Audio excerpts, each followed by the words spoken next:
한국만 가면 미쳐서 안 돌아온다. 미국 국방부가 귀환 요청을 해도 돌아오지 않는 주한미군들 때문에 당황하고 있습니다. 특히 군사 커뮤니티에 올라오고 있는 실제 주한미군들의 이야기가 퍼지고 있어 인기가 더 높아지고 있는데요. 온갖 혜택을 줘도 한국에 남겠다는데 도대체 무엇 때문인지 알아보겠습니다. 안녕하세요. 저는 라이언 매튜스입니다. 서울의 용산 기지에서 근무한 지 이제 3년 차에 접어들었습니다. 주한미군 정보장교로 부임하던 날 비행기 창문 너머로 보이던 한국의 첫인상은 아직도 선명하게 기억에 남아있어요. 높게 솟은 빌딩들과 산으로 둘러싸인 도시의 모습은 제가 상상했던 것보다 훨씬 현대적이었죠. 솔직히 말하면 처음에는 한국으로의 발령에 큰 기대를 하지 않았습니다. 오히려 망설임이 컸어요. 미국에서의 안락한 생활을 뒤로하고 전혀 다른 문화권으로 가는 것이 달갑지만은 않았죠. 첫 몇 주간은 정말 적응하기 힘들었습니다. 영어가 통하지 않는 상황들이 많았고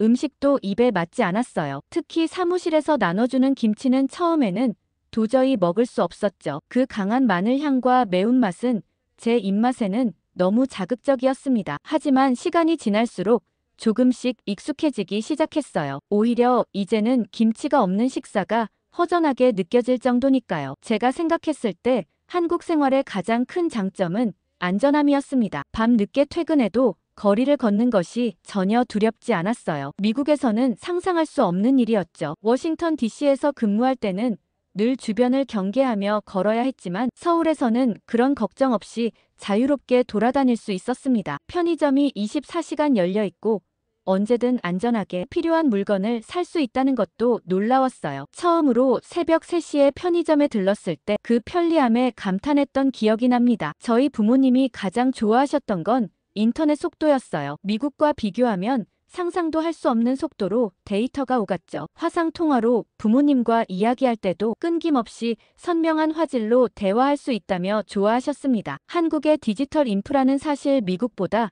몇 년은 앞서 있다는 생각이 들었죠. 제가 한국 와서 가장 힘들었던 건 한국 문화와 예절이었습니다. 나이에 따른 위계 질서와 복잡한 술자리 예절은 특히 어려웠어요. 실수로 윗사람에게 술을 따라주지 않아 당황했던 순간들도 여러 번 있었죠. 그땐 한국은 왜 이렇게 복잡한 건지 답답한 마음도 들었어요. 하지만 이젠 제가 먼저 형인지 아닌지 나이를 묻게 되더라고요. 특히 우리라는 개념과 공동체 의식은 미국의 개인주의와는 다른 매력이 있었어요. 함께 일하고 함께 식사하고 함께 어려움을 헤쳐나가는 한국인들의 모습에서 새로운 가치를 발견했죠. 근무 3년 차가 되면서 저는 이제 한국어로 간단한 대화가 가능해졌습니다. 사실 처음엔 한국어를 배울 필요성을 느끼지 못해요. 왜냐고요? 한국인들이 영어를 너무 잘하니 굳이 한국어 쓸 이유가 없었던 거죠. 길에서나 일을 할 때나 한국인들은 어렸을 때부터 영어를 배운다던데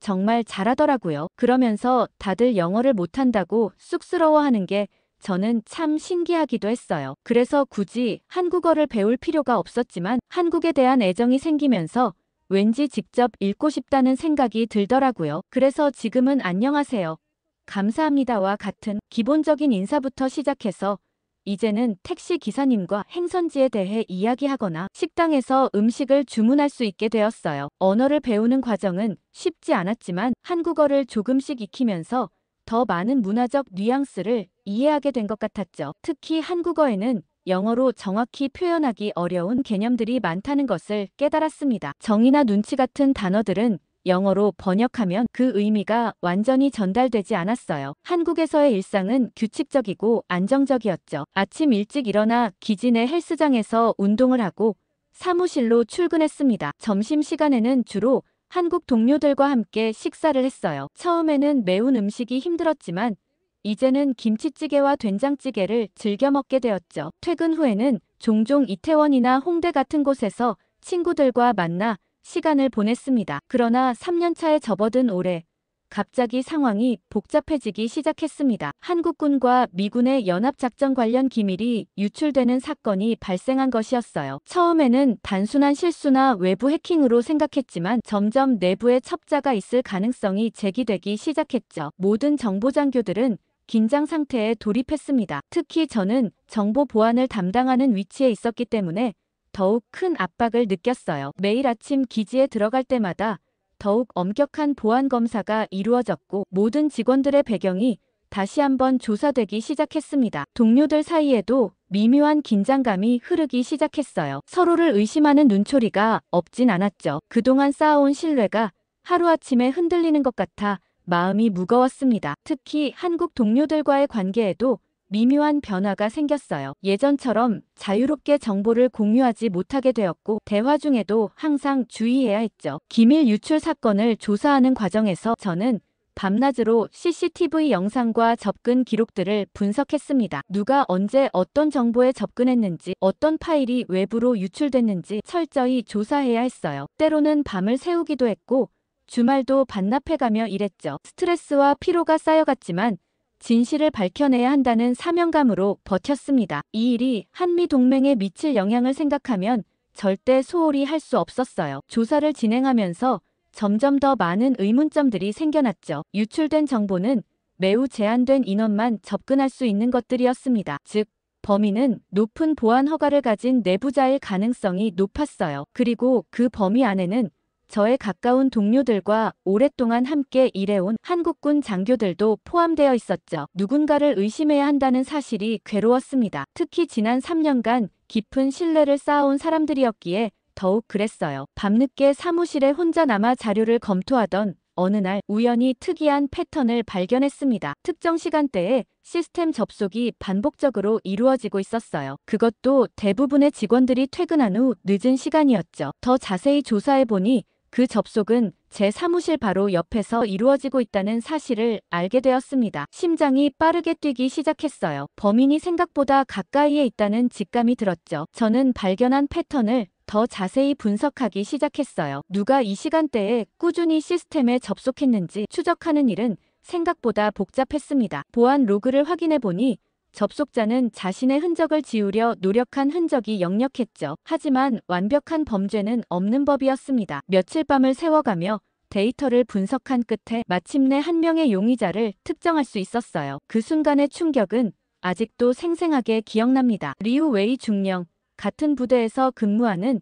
중국계 미국인 장교였어요. 우리는 거의 매일 마주치는 사이였죠. 제이슨은 항상 미소를 띠고 친절했으며 업무 능력도 뛰어난 인물이었습니다. 하지만 지금 생각해보면 그는 평소에도 미묘한 신호를 보내고 있었어요. 회의 중에 한국보다는 중국과의 관계를 더 중시해야 한다는 발언을 종종 했고 미군 내 다른 중국계 장교들과 유독 친밀하게 지냈죠. 처음에는 이런 사실들이 단순히 그의 문화적 배경 때문이라고 생각했습니다. 중국에서 태어나 어린 시절을 보낸 그가 중국 문화에 애착을 가지는 것은 자연스러운 일이었어요. 게다가 그는 미군에 입대한 지 15년이 넘은 베테랑 장교였고 이라크와 아프가니스탄에서의 공로로 여러 차례 훈장을 받기도 했죠. 그런 그를 의심한다는 것은 쉬운 일이 아니었습니다. 하지만 증거는 분명했어요. 유출된 기밀 정보에 접근한 시간대와 리우의 시스템 접속 시간이 일치했고 그가 비정상적으로 많은 데이터를 다운로드한 흔적도 발견되었죠. 그럼에도 불구하고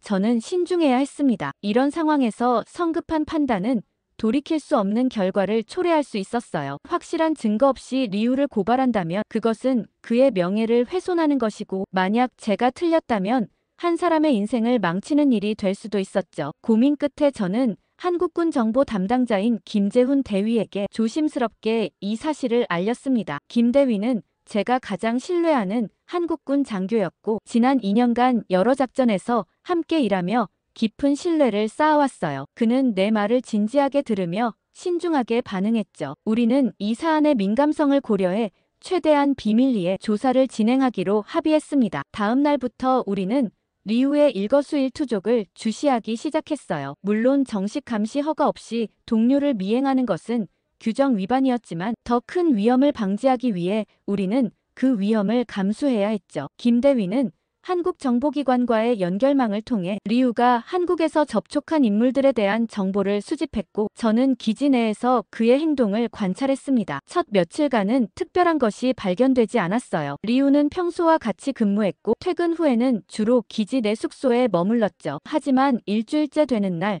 그에게 이상한 변화가 감지되었습니다. 그는 갑자기 주말 휴가를 신청했고 서울 시내로 향했어요. 김대위와 저는 번갈아가며 그를 미행했죠. 리우는 먼저 명동의 한 호텔 로비에서 누군가를 만났습니다. 중년의 동양인 남성이었고 그들은 약 30분간 대화를 나눈 후 헤어졌어요. 다행히 김대위가 몰래 찍은 사진으로 그 남성의 신원을 확인할 수 있었죠. 그는 중국 베이징에서 온 사업가로 위장한 정보 요원이었습니다. 이후 리우는 이태원의 한 클럽으로 향했어요. 그곳에서 그는 여러 외국인들과 어울렸고 특히 한 젊은 여성과 많은 시간을 보냈죠. 하지만 우리는 그것이 단순한 사교 활동인지 아니면 또 다른 접선인지 판단하기 어려웠습니다. 다음 날 아침, 리우는 일찍 호텔을 나와 남산공원으로 향했어요. 그곳에서 그는 벤치에 앉아 신문을 읽는 척하며 누군가를 기다리는 듯 했죠. 약 20분 후 한 남성이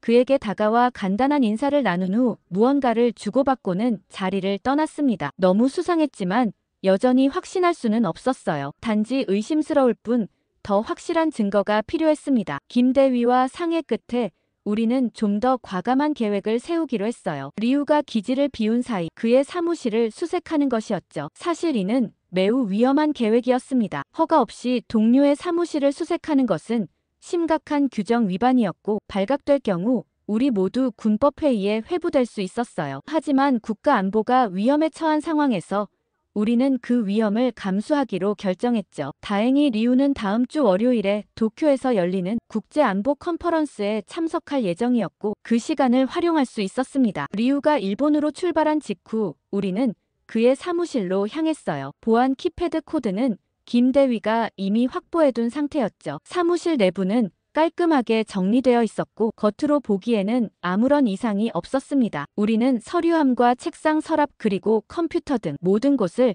세심하게 살펴보기 시작했어요. 처음에는 별다른 성과가 없었죠. 대부분 공식 문서들이었고 의심스러운 것은 보이지 않았습니다. 하지만 책상 밑에 숨겨진 작은 금고를 발견했을 때 상황이 달라졌어요. 금고는 단순한 숫자 조합으로 잠겨 있었고 김대위의 도움으로 몇 번의 시도 끝에 열 수 있었죠. 금고 안에는 여러 개의 USB 드라이브와 노트북, 그리고 몇 장의 사진이 있었습니다. 노트북을 켜보니 그 안에는 우리가 찾던 유출된 기밀 정보들이 고스란히 담겨 있었어요. 게다가 중국 정부 관계자로 보이는 인물들과 찍은 사진들도 발견되었죠. 이것은 확실한 증거였습니다. 리우 웨이 중령은 분명 이중 스파이였고 우리는 이제 그를 체포할 충분한 근거를 확보했어요. 그러나 우리는 여전히 조심스러웠죠. 리우가 혼자 행동했는지 아니면 다른 공모자가 있는지 확인할 필요가 있었습니다. 또한 그가 얼마나 많은 정보를 유출했고 그것이 어떤 경로로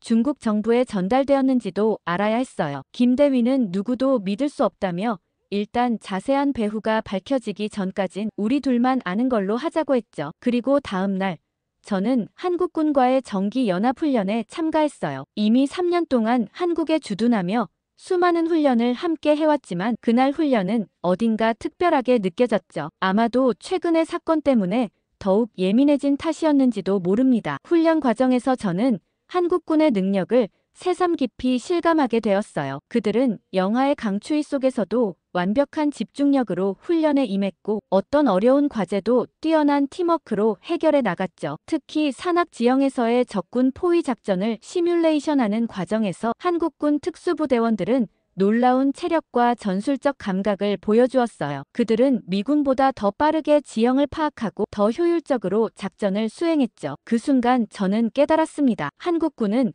결코 우리 미군이 보호해줘야 하는 약한 군대가 아니었어요. 그들은 우리와 함께 어깨를 나란히 하고 싸울 수 있는 강력한 동맹군이었죠. 훈련이 끝난 후 한국군 장교들 그리고 김대위와 함께 회식 자리에 참석했습니다. 처음에는 단순히 의례적인 자리라고 생각했지만 그날 밤은 저에게 한국 문화의 깊이를 이해하는 소중한 시간이 되었어요. 소주잔을 서로 채워주고 음식을 나누어 먹으며 군대 생활의 애환을 공유하는 과정에서 저는 한국의 정문화를 피부로 느꼈죠. 특히 인상적이었던 것은 계급에 상관없이 모두가 허물없이 대화하는 모습이었습니다. 훈련 중에는 엄격한 위계 질서가 있었지만 회식 자리에서는 그 경계가 자연스럽게 무너졌어요. 제가 어색하게 앉아있자 옆에 있던 김대위가 먼저 다가와 소주잔을 채워주며 웃어주었죠. 그의 따뜻한 배려에 저는 마음이 녹아내리는 것을 느꼈습니다. 소주 한 잔, 두 잔이 들어가면서 대화는 점점 깊어졌어요. 한국군 장교들은 자신들의 군 생활 이야기를 솔직하게 들려주었고 가족에 대한 그리움과 조국에 대한 자부심을 진솔하게 나누었죠. 저 역시 미국에 두고 온 가족 이야기와 한국에서의 경험을 나누었습니다. 언어와 문화의 차이에도 불구하고 우리는 같은 군인으로서 공감대를 형성했어요. 그날 밤 취기에 몸을 맡긴 채 기지로 돌아오는 길에 저는 문득 생각했습니다. 처음 한국에 왔을 때 저는 단순히 임무를 수행하러 온 군인에 불과했어요. 하지만 지금의 저는 이 나라와 사람들에 대한 깊은 애정을 품게 되었죠. 한국의 거리와 음식, 그리고 무엇보다 사람들의 따뜻함이 저에게 제2의 고향 같은 느낌을 주었습니다. 하지만 이런 따뜻한 감정도 잠시 기지에 도착하자마자 저는 긴급 연락을 받았어요. 또다시 기밀 유출이 발생했다는 소식이었죠. 이번에는 다음 달 예정된 한미연합훈련의 구체적인 작전 계획이 유출되었습니다. 소식을 듣는 순간 머릿속이 복잡해졌어요. 리우는 아직 일본에 있었고 그가 이번 유출에 관여했을 가능성은 낮아 보였죠. 그렇다면 또 다른 내부자가 있다는 의미였습니다. 저는 즉시 김 대위에게 연락했어요. 그는 이미 상황을 알고 있었고 30분 후 기지 근처 카페에서 만나기로 했죠. 취기가 완전히 사라진 상태로 저는 최대한 평범한 모습을 유지하며 카페로 향했습니다. 주변에 누가 지켜보고 있을지 모르는 상황이었으니까요. 김대위는 이미 도착해 있었고 그의 표정은 심각했어요. 그는 노트북을 열어 새로 유출된 정보의 목록을 보여주었죠. 이번 유출은 이전과는 달랐습니다. 더 체계적이고 더 구체적인 정보들이 정확히 타겟팅되어 유출된 것처럼 보였어요. 이것은 단순한 기회주의적 스파이 행위가 아니라 잘 계획된 작전의 일부라는 인상을 주었죠. 저와 김대위는 눈빛만 교환했을 뿐 말로 표현하지는 않았습니다. 하지만 우리 둘 다 같은 생각을 하고 있었어요. 내부의 첩자가 확실히 존재한다는 결론에 도달한 것이죠. 이제 우리는 리우 중령에 대한 정보와 새로운 유출 사건을 상부에 보고해야 했습니다. 하지만 누구에게 보고해야 할지도 불분명한 상황이었어요. 내부에 또 다른 첩자가 있다면 잘못된 사람에게 정보를 주는 것은 위험할 수 있었죠. 결국 우리는 한미연합정보팀의 최고 책임자인 존슨 대령에게 직접 보고하기로 결정했습니다. 그는 30년 이상의 군 경력을 가진 베테랑이었고 그의 충성심은 의심할 여지가 없었어요. 다음 날 아침 우리는 존슨 대령의 사무실을 찾았죠. 예상대로 그는 우리의 보고에 심각한 표정을 지었습니다. 리우에 대한 증거를 검토한 후 그는 즉시 행동에 나섰어요. 일본에 있는 미군 정보부에 연락해 리우의 체포를 지시했고 기지 내 보안 레벨을 최고 단계로 격상시켰죠. 또한 최근 유출된 정보에 접근한 모든 인원의 행적을 조사하도록 명령했습니다. 그리고 그날 오후 놀라운 소식이 들려왔어요. 리우 중령이 일본에서 체포되는 과정에서 자살 시도를 했다는 것이었죠. 다행히 그는 목숨을 잃지 않았고 현재 군 병원에서 치료를 받고 있다고 했습니다. 이것은 그가 유죄라는 또 하나의 증거였어요. 무고한 사람이라면 그런 극단적인 선택을 하지 않았을 테니까요. 하지만 이것으로 끝이 아니었습니다. 두 번째 유출 사건의 범인은 아직 찾지 못했어요. 존슨 대령은 저와 김대위에게 특별조사팀을 구성해 이 사건을 철저히 조사하라고 지시했죠. 우리는 기밀 접근 권한이 있는 모든 인원의 배경을 다시 조사하고 최근 몇 개월간의 활동 기록을 세밀하게 분석하기 시작했습니다. 조사 3일째 되던 날 저는 중요한 단서를 발견했습니다. 기밀 서버의 접속 로그를 분석하던 중 특이한 패턴이 눈에 띄었어요. 김대위 역시 한국군 네트워크에서도 비슷한 패턴을 발견했다며 두 시스템 간의 유사점을 지적했죠. 우리는 전문 보안팀의 도움을 받아 더 깊이 분석을 진행했습니다. 그 결과 충격적인 사실이 드러났어요. 누군가가 딥시크를 활용해 정보를 빼돌리고 있었던 것입니다. 딥시크는 출시되자마자 국가에서 접근 제한을 걸어뒀기 때문에 이 시스템에 접근할 수 있는 사람은 극히 제한되어 있을 텐데 이해가 안 됐죠. 하지만 딥시크를 썼다는 것보다 군법회의에서 인정받을 만한 명확한 증거가 필요했죠. 김대위와 저는 고민 끝에 과감한 작전을 세우기로 했습니다. 우리의 계획은 간단했습니다. 허위 정보를 만들어 제2의 첩자가 접근할 수 있는 서버에 올려두고 그가 이를 빼돌리는지 지켜보는 것이었죠. 물론 이 허위 정보는 실제 군사작전에 영향을 주지 않도록 세심하게 제작해야 했습니다. 김대위는 한국 정보기관의 도움을 받아 그럴듯한 가짜 작전 계획을 만들었어요. 내용은 다음 달 예정된 한미연합훈련의 일환으로 특수부대의 북한 침투훈련 계획이었죠. 이 정보는 실제로는 존재하지 않는 훈련이었고, 만약 이 정보가 외부로 유출된다면 그것은 분명 내부 첩자의 소행임을 증명할 수 있을 것이었습니다. 우리는 철저한 보안 속에 이 작전을 진행했어요. 존슨 대령조차도 이 계획의 세부 내용을 알진 못했죠. 유출 경로에 대한 의심이 있었기 때문에 최소한의 인원만이 이 작전에 관여했습니다. 가짜 정보를 서버에 업로드한 후 우리는 24시간 감시 체제를 가동했어요. 군 내부의 모든 디지털 활동을 모니터링하고 파일을 추적했죠. 첫날은 별다른 움직임이 없었습니다. 하지만 이틀째 되는 날 밤, 드디어 움직임이 포착되었어요. 늦은 밤, 대부분의 직원들이 퇴근한 시간에 우리가 심어둔 가짜 정보가 있는 서버에 누군가 접속했고 파일을 다운로드했어요. 모니터링 시스템이 즉시 이 활동을 감지하고 알람을 울렸죠. 저희는 숨죽이며 그 서버를 추적했어요. 그런데 그 서버는 제이슨의 서버였습니다. 리우와 같은 중국계 미국인 출신으로 의무관이었어요. 그래서 아예 접점이 없었죠. 평소 리우와는 말 한마디 하지 않던 사이라고 생각했는데 깜짝 놀랐습니다. 제이슨은 파일을 다운로드한 후 자신의 개인 장비에 연결했어요. 그곳에서 그는 딥시크를 열어 기밀 정보를 암호화하기 시작했죠. 모든 과정이 우리의 예상대로 진행되고 있었습니다. 그러나 이때 예상치 못한 상황이 발생했습니다. 제이슨이 갑자기 모든 작업을 중단하고 주변을 경계하기 시작한 것이었어요. 그는 마치 누군가가 지켜보고 있다는 것을 감지한 듯 했죠. 저와 김대위는 긴장했습니다. 만약 제이슨이 우리의 함정을 알아차리고 증거를 파괴한다면 지금까지의 모든 노력이 물거품이 될 수 있었어요. 다행히 잠시 후 제이슨은 다시 작업을 재개했습니다. 딥시크에 해당 자료를 올리고 암호화된 정보를 USB 드라이브에 저장해 이를 주머니에 넣었어요. 그리고 마치 아무 일도 없었다는 듯이 사무실을 나섰죠. 저희는 그를 미행하기 시작했습니다. 제이슨은 기지를 빠져나와 서울 도심으로 향했어요. 그는 지하철과 버스를 번갈아 타며 꼬리를 떼려고 노력했지만 저희는 그를 놓치지 않았죠. 약 1시간 후 제이슨은 강남의 한 고급 호텔에 도착했습니다. 그는 로비에서 누군가를 만났어요. 중년의 동양인 남성이었는데 김대위는 그가 중국 정보기관 요원으로 의심된다고 귓속말로 알려주었죠. 저희는 거리를 두고 두 사람의 만남을 지켜보았습니다. 제이슨과 그 남성은 약 20분 동안 대화를 나눈 후 USB 드라이브를 건넸어요. 그 순간이었습니다.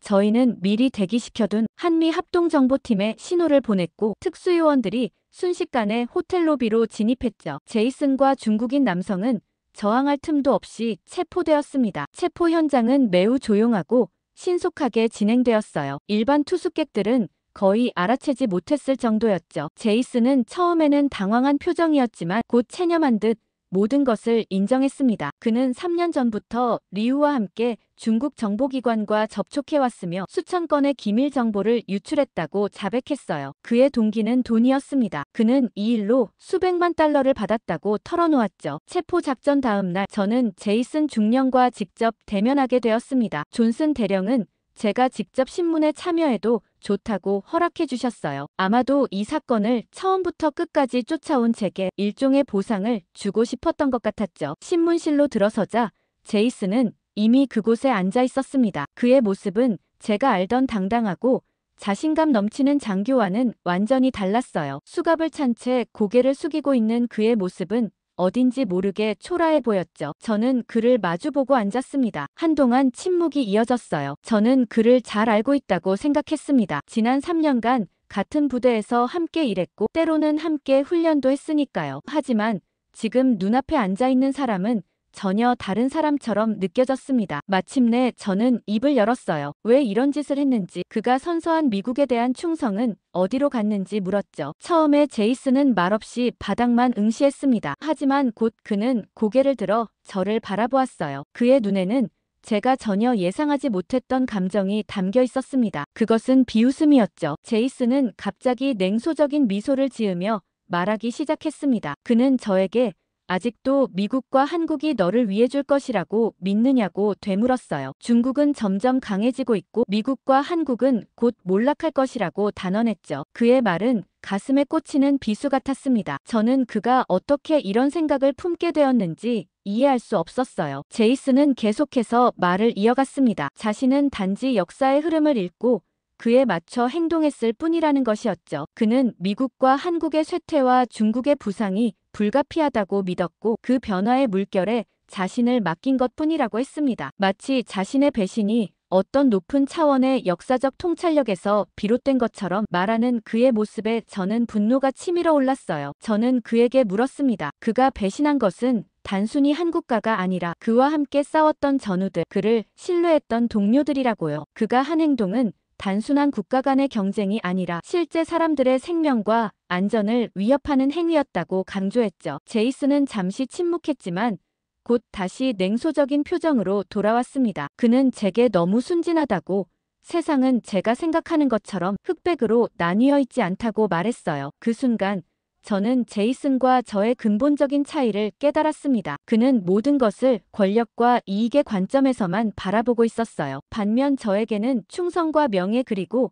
전우애와 같은 가치들이 여전히 중요했죠. 저는 지난 3년간 한국에서 직접 보고 경험한 것들을 떠올렸습니다. 한미 동맹이 얼마나 강한지, 그리고 한국이 얼마나 강인한 나라인지 직접 목격했어요. 그래서 저는 제이슨의 말에 동조할 수 없었습니다. 저는 제이슨에게 말했어요. 그가 보지 못한 것들, 느끼지 못한 것들이 있다고요. 한국에서의 시간 동안 저는 단순한 군사적 동맹을 넘어서는 깊은 인간적 유대를 경험했습니다. 한국군 동료들과 함께 훈련하고, 함께 식사하고, 때로는 함께 고생하면서 쌓아온 신뢰와 우정은 어떤 국가적 이해관계보다 더 강력했죠. 제이슨은 그런 경험을 하지 못했거나 아니면 그것의 가치를 이해하지 못했던 것 같았습니다. 신문이 끝나고 나오면서 저는 복잡한 감정에 휩싸였어요. 분노와 배신감도 있었지만 동시에 일종의 안도감도 느꼈죠. 위험한 첩자를 색출해냈다는 안도감이었습니다. 그날 기지로 돌아오는 길에 저는 주변의 한국 풍경을 새롭게 바라보았습니다. 처음 이곳에 왔을 때는 낯설고 이질적으로만 느껴졌던 이 나라가 이제는 제 마음의 일부가 되어 있었어요. 제가 보호하고 싶은, 가치 있는 곳이 되어 있었죠. 제이슨의 배신은 아프지만 그것이 제가 이곳에서 발견한 진실한 유대와 의미를 부정할 수는 없었습니다. 기지에 도착하자 김대위가 저를 기다리고 있었어요. 그는 제 표정만 보고도 신문이 어떻게 진행되었는지 짐작한 듯 했죠. 그는 말없이 제 어깨를 두드렸고 그 작은 제스처에 저는 큰 위로를 받았습니다. 우리는 함께 작전 보고서를 작성하기 시작했어요. 한참 보고서를 쓰다 김대위와 작업을 마친 후 저는 잠시 기지 밖으로 나왔습니다. 서울의 밤거리는 여전히 활기차고 안전했어요. 높은 빌딩들의 불빛이 밤하늘을 밝히고 거리에는 여전히 많은 사람들이 오가고 있었죠. 저는 이 도시가, 이 나라가 얼마나 소중한지 다시 한번 느꼈습니다. 리우 사건이 마무리되고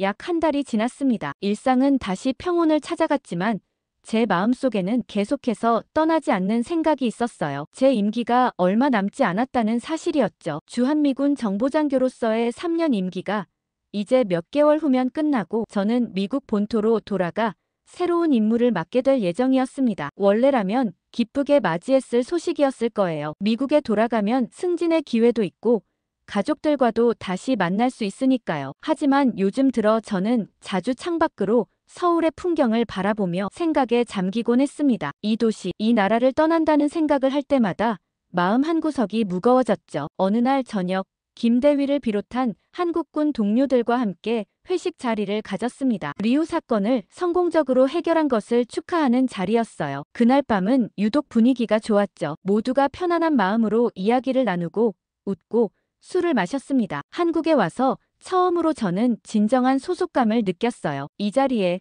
이 사람들과 함께 있는 것이 너무나 자연스럽게 느껴졌죠. 김대위가 저에게 소주잔을 건네며 말했습니다. 곧 미국으로 돌아간다고 들었는데 어떤 기분인지 물었어요. 저는 잠시 생각하다가 솔직하게 대답했죠. 돌아가야 한다는 사실이 달갑지 않다고요. 그 말을 들은 다른 한국군 동료들이 웃으며 제게 농담을 던졌습니다. 저는 이미 반쯤 한국 사람이 되었다며 여기 남아도 되지 않겠냐고 했어요. 그들의 말은 농담이었지만 저에게는 농담처럼 들리지 않았습니다. 오히려 제 마음속에 있던 생각을 정확히 짚어낸 것 같았어요. 정말로 저는 한국에 남고 싶다는 생각을 진지하게 하고 있었죠. 회식이 끝나고 숙소로 돌아오는 길에 저는 처음으로 진지하게 제 미래에 대해 고민하기 시작했습니다. 미국으로 돌아가면 무엇이 저를 기다리고 있을까요? 물론 가족과 오랜 친구들이 있었어요. 승진과 새로운 도전도 있겠죠. 하지만 그곳에서의 삶이 과연 저를 행복하게 해줄까? 반면 한국에서의 3년은